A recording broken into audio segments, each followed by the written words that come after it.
Joining us now for more on the Doge damage assessment is the Democratic Congresswoman Melanie Stansbury, the top Democrat on the Doge subcommittee. Congresswoman, good to see you again. Thank you for being with us. Great to see you, too. Can you help me with a word? I'm from Canada, and to describe what Doge has said it was going to do and then achieved, the word we would use in Canada is BS. It hasn't come close. It may have done substantially more damage than it's caused. It was disorganized, and I'm kind of worried that there's something else to this.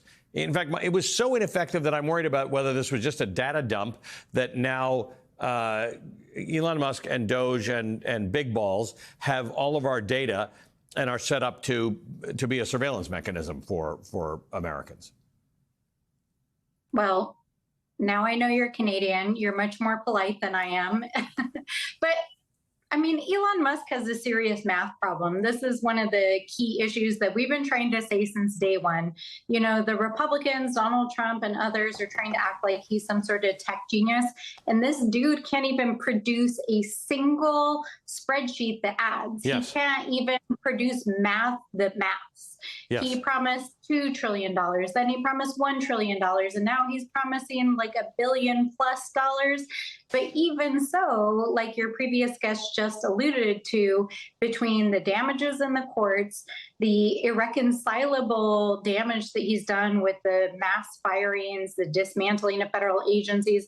I mean, there are now over 220 federal court cases and over 130 federal court injunctions because of the activities of what the executive has done just over the last 100 days.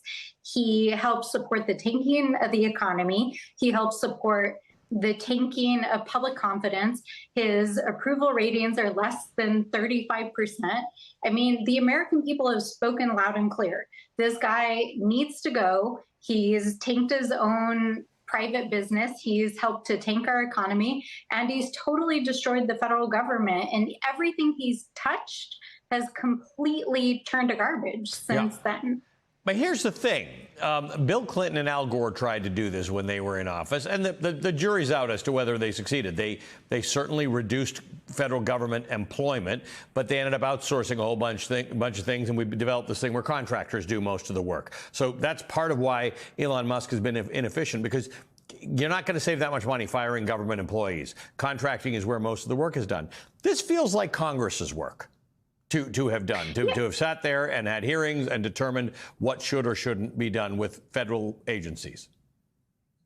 Oh, well, clearly, I mean, that is the source of all of these federal lawsuits. It is clearly within the purview of Congress to decide what agencies should exist and not exist. There are federal employment laws in place because Congress passed them, and also because during the administration of absolute ill repute, the Nixon administration, there was so many abuses of the federal workforce. We passed laws to protect the federal workforce from the kind of mass firings and politically motivated things that we've seen during the Trump administration. All of these things are under the purview of Congress. Now, my colleagues across the aisle know this very clearly. You showed some clips of some members who've been brave enough to actually speak up.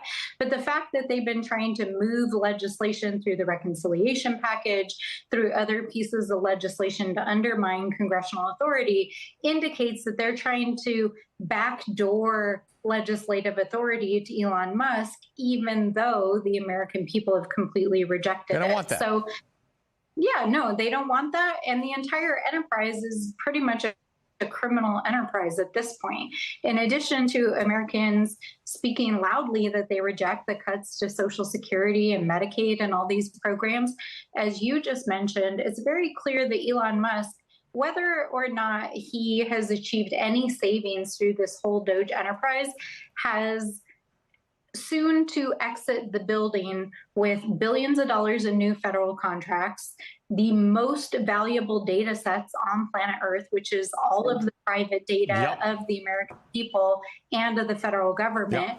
And he's going to take him to his private AI company and his communication companies.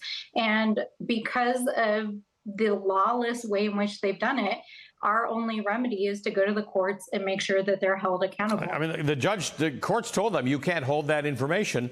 I have zero faith that Elon Musk and Harry Balls are not holding that information, and I have no idea what their plans are for it, because they've got it. I'm not an engineer. Who knows what they're going to do with it? Very worrisome. Congresswoman, good to see you as always. Thank you. Melanie Stansbury, Congresswoman in the United States Senate.